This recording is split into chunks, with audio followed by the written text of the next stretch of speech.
Bonjour à toutes et à tous et bienvenue dans ce nouveau numéro de l'interview FNJ. Nous recevons aujourd'hui Michel Guignot. Michel Guignot, bonjour et merci d'avoir accepté notre invitation. Bonjour. Pouvez-vous vous présenter en quelques mots ? Oui, bien sûr. Écoutez, je suis aujourd'hui conseiller départemental, conseiller régional, président du groupe au conseil général et au conseil départemental et au conseil régional. Je suis aussi membre du bureau politique et j'ai eu un parcours d'abord de militant au Front National. Je suis responsable du département de l'Oise. J'ai, eu un certain nombre de responsabilités nationales, secrétaire aux fédérations, secrétaire aux élus. Aujourd'hui, je m'occupe de la formation, délégué national à la formation, mais j'ai dirigé aussi un certain nombre de grandes élections, Villeneuve-sur-Lot, les élections partielles de Beauvais, et puis aussi les élections sénatoriales, cantonales, législatives au niveau national. Voilà, j'ai acquis par l'âge et par le temps donc une expérience, je crois, politique et surtout électorale. Et j'essaie de mettre tout cela à profit dans l'intérêt des Français et pour le bien du Front National. Et depuis quand avez-vous adhéré au Front National et surtout quel a été le déclic ? L'année, c'était fin 1988, mais mon adhésion n'a été enregistrée que début 99. Donc ça fait déjà maintenant très longtemps.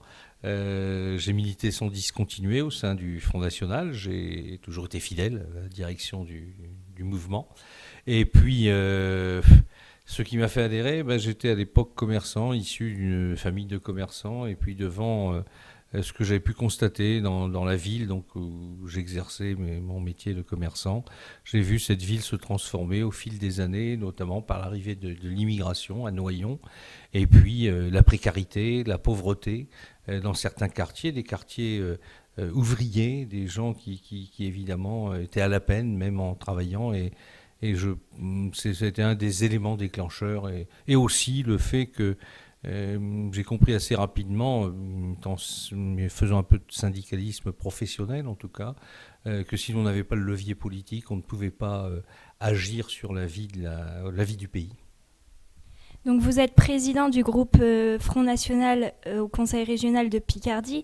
Est-ce que vous pouvez du coup nous dire en quelques mots l'action des élus du Front National dans le cadre du Conseil régional ? Oui, bien sûr. Bien déjà, au Conseil régional de Picardie, nous avons une particularité. Il y a quelques années, en 1998, nous avons empêché que cette belle région ne tombe dans les mains du Parti communiste, qui était à l'époque encore, en 1998, extrêmement fort, extrêmement puissant en France.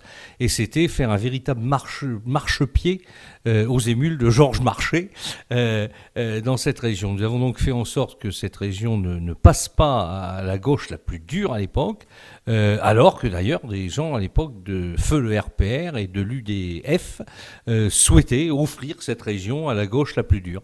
Nous avons donc résisté, nous avons donc tenu bon et nous avons fait en sorte que cette Picardie reste une région qui n'aurait pas été sous domination stalinienne.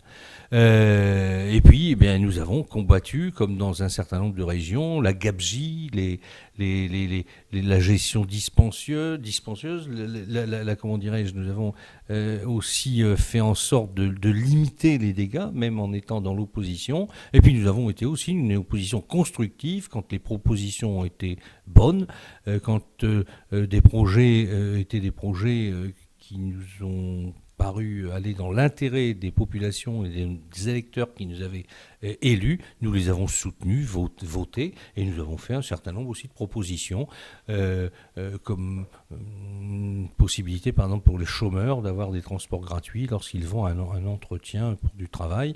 Tout ça, entre autres, ça a été proposé par le Front National parce qu'effectivement, nous avons eu une activité particulièrement riche dans l'intérêt de la Picardie et dans l'intérêt des Picards. Et comment envisagez-vous la fusion entre les deux régions, la Picardie et le Nord-Pas-de-Calais ? Écoutez, nous allons essayer de transformer ce qu'on peut considérer comme une hérésie socialiste en une belle réussite. Je crois que c'est l'objectif, déjà d'obtenir la victoire de Marine Le Pen, la victoire du Front National dans cette région. Et nous allons essayer de démontrer et que ce que nous pouvons proposer au niveau, à l'échelle de cette région, eh bien nous pouvons le proposer et le réaliser également en France, surtout pour les prochaines élections présidentielles notamment. Les Français aujourd'hui mettent en nous un espoir immense. Les Français aujourd'hui attendent un véritable changement. Les Français aujourd'hui veulent que l'on mette à disposition les moyens du pays, les moyens là, du Conseil régional pour qu'ils aient une autre vie, une vie meilleure.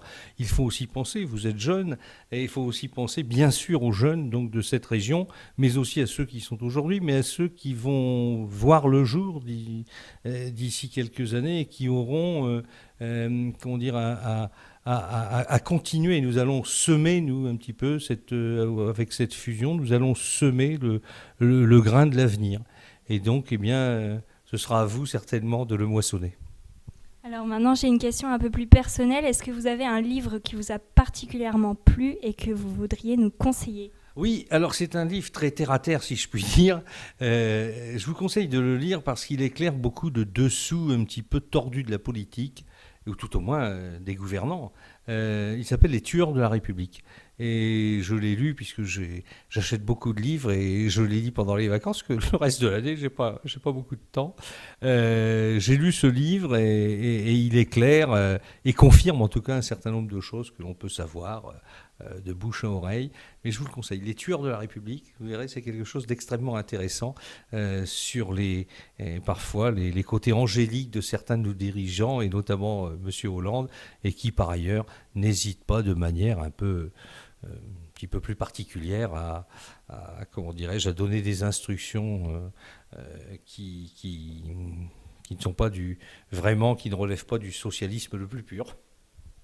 Une dernière question. Est-ce que vous auriez un message à adresser aux jeunes qui hésitent encore à rejoindre le Front National ?